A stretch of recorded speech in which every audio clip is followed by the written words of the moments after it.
अस्सलाम वालेकुम, मेरा नाम आसफ़ा है और अपने चैनल आसफ़ाज़ होम कुकिंग में आपको खुशामदीद कहती हूँ। आज आपके साथ कराची के मशहूर दिल्ली स्टाइल कोफ्ता रेसिपी आपके साथ शेयर कर रही हूँ। ये कराची के दिल्ली स्टाइल कोफ्ता हैं, जो कि बहुत टेस्टी बनते हैं और बहुत आसान रेसिपी भी है। यहाँ पर आपको मुख्तलिफ़ तरह के खाने देखने को मिलेंगे, खाने को मिलेंगे। यहाँ पर बंगाली खाने हैं, बिहारी खाने हैं, इसके अलावा मेमनी खाने भी हैं, यहाँ पर बोहरी खाने हैं।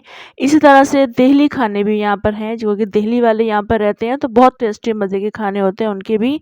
तो आपने ये रेसिपी मुकम्मल देखनी है, रेसिपी अच्छी लगे आपने लाइक भी ज़रूर करना है। चैनल पर नए हैं तो काइंडली सब्सक्राइब भी ज़रूर कर लीजिएगा।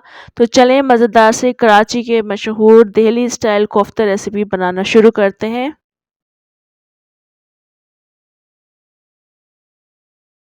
दिल्ली स्टाइल कोफ्ते बनाने के लिए यहाँ पर मेरे पास बीफ मीन्स है और इसको मैंने चॉपराइज़ कर लिया है। चॉपराइज़ इसलिए किया जाता है ताकि कीमा स्मूथ हो जाए और कोफ्ते इसके स्मूथ बने।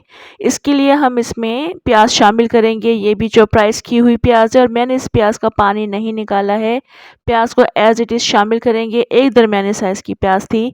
साथ ही 8 से 10 हरी मिर्ची भी चॉपराइज़ करके शामिल कर देंगे। इसके बाद हम इसमें नमक शामिल कर रहे हैं टेस्ट के अकॉर्डिंग 1 टीस्पून। 2 टीस्पून इसमें पिसी हुई लाल मिर्ची ऐड करेंगे, ये भी टेस्ट के अकॉर्डिंग कम ज़्यादा कर सकते हैं। इसके बाद हम इसमें धनिया पाउडर ऐड करेंगे 1 टीस्पून, गरम मसाला पाउडर ऐड करेंगे 1 टीस्पून भर के, ज़ीरा पाउडर ऐड करेंगे इसमें 1 टीस्पून और इसके अलावा जायफल और जावित्री का पाउडर है। टोटल ये 1 टीस्पून है। हाफ़ हम इसमें ऐड करेंगे, हाफ़ हमने फर्दर यूज़ करना है, इसको रख देंगे एक साइड पर। हाफ़ टेबल स्पून इसमें लहसुन का पेस्ट ऐड किया है। 1 टेबल स्पून अदरक का पेस्ट ऐड करेंगे। 2 टेबल स्पून भर के हमने इसमें भुना हुआ बेसन शामिल किया है। आप इसमें भुने हुए चनों को ग्राइंड करके शामिल कर सकते हैं। अब इन तमाम चीज़ों को काफ़ी अच्छा मिक्स कर लेंगे और मिक्स करने के बाद इसके हम कोफ्ते बना लेंगे।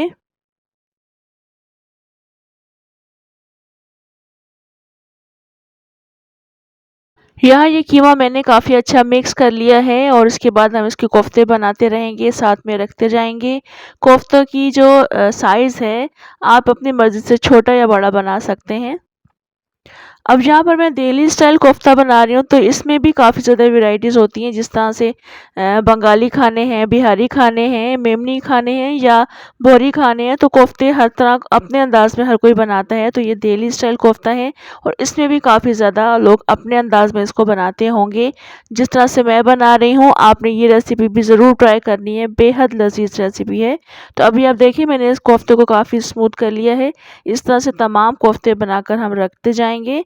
तमाम कोफ्ते मैंने बना लिए हैं। अब रख देंगे इसको एक साइड पर। यहाँ पर उसके लिए ग्रेवी के लिए मैंने प्याज को और दही को ग्राइंड करना है। ब्राउन प्याज है, 2 अदद दरमियाने साइज़ की ब्राउन प्याज हैं और 1 पाव दही है, यानी 250 ग्राम्स। ये ब्राउन प्याज को और दही को हम एक साथ ग्राइंडर जग में ऐड करेंगे और फाइन ग्राइंड कर लेंगे।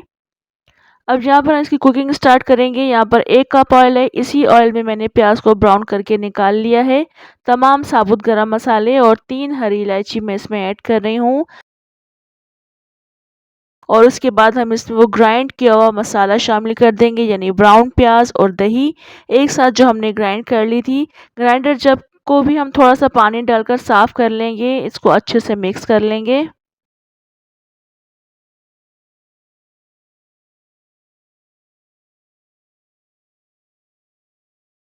अब इसमें हम 1 टीस्पून नमक शामिल करेंगे और पिसी हुई लाल मिर्ची शामिल करेंगे 2 टीस्पून।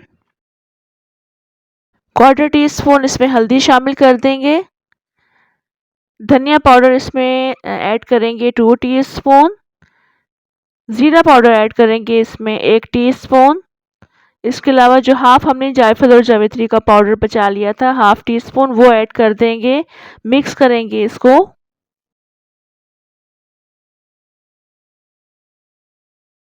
अब इसमें हाफ़ टेबल स्पून लहसुन का पेस्ट ऐड किया है, 1 टेबल स्पून इसमें अदरक का पेस्ट ऐड किया है। इसको अच्छे से मिक्स करेंगे और इसको अब हमने भूनना है, काफ़ी अच्छा ये मसाला भुन जाएगा। उसके बाद हम इसमें कोफ्ते शामिल करेंगे और मसाला भूनने के लिए आपने आँच दरमियानी रखनी है और ढक्कन को इस तरह से थोड़ा-सा खुला छोड़ देंगे और उसके बाद हम इसकी भुनाई कर लेंगे। पानी इस वक़्त ड्राई हो चुका है, बबल्स बन रहे हैं, चम्मच पे लेकर के देखेंगे, बबल्स इस तरह से बन रहे हैं, इट मीन्स ये काफ़ी अच्छा भुन चुका है। आप चाहें तो इसमें 1-2 घूँट पानी शामिल कर सकते हैं भुनाई के बाद, पहले मत शामिल कीजिएगा, उसके बाद कोफ्ते ऐड कर दीजिएगा। मैं डायरेक्ट इसमें कोफ्ते ऐड कर रही हूँ और हल्की आँच पर आपने कोफ्तों को पकाना है और आपने इसमें स्टार्ट में चम्मच बिल्कुल भी नहीं चलाना है। आपने इसके हैंडल से पकड़ के इस तरह से इसको घुमाना है और इस तरह से आप इसको 4-5 मिनट तक या जब तक कोफ्ते सख्त नहीं हो जाते तब तक आप इसमें चम्मच नहीं चलाएँगे। जब ये हार्ड हो जाएँगे तो उसके बाद हम इसमें चम्मच चलाना शुरू करेंगे। कोफ्ते इस वक़्त हार्ड हो चुके हैं, तमाम कोफ्ते मैंने काफ़ी अच्छे भून लिए हैं इस मसाले के साथ। तो अब हम इसमें पानी शामिल करेंगे, आपको जितनी ग्रेवी पसंद हो उस हिसाब से, मगर इनमें ग्रेवी थोड़ी कम ही रखी जाती है, तो मैं इसमें सिर्फ़ 1 गिलास पानी शामिल करूँगी, मिक्स करूँगी और ढक्कन ढक कर रख देंगे और पानी के बॉयल आने का वेट करेंगे।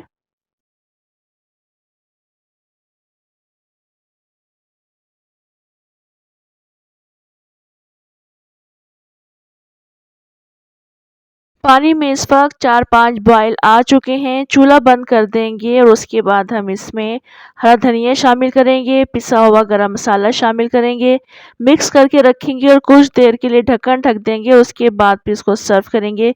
क्योंकि इन दोनों चीज़ों की जो खुशबू है वो बहुत ज़बरदस्त आती है, फ़ौरन से सर्व नहीं करेंगे, ढकने के बाद 4-5 मिनट के बाद इसको डिश आउट करेंगे।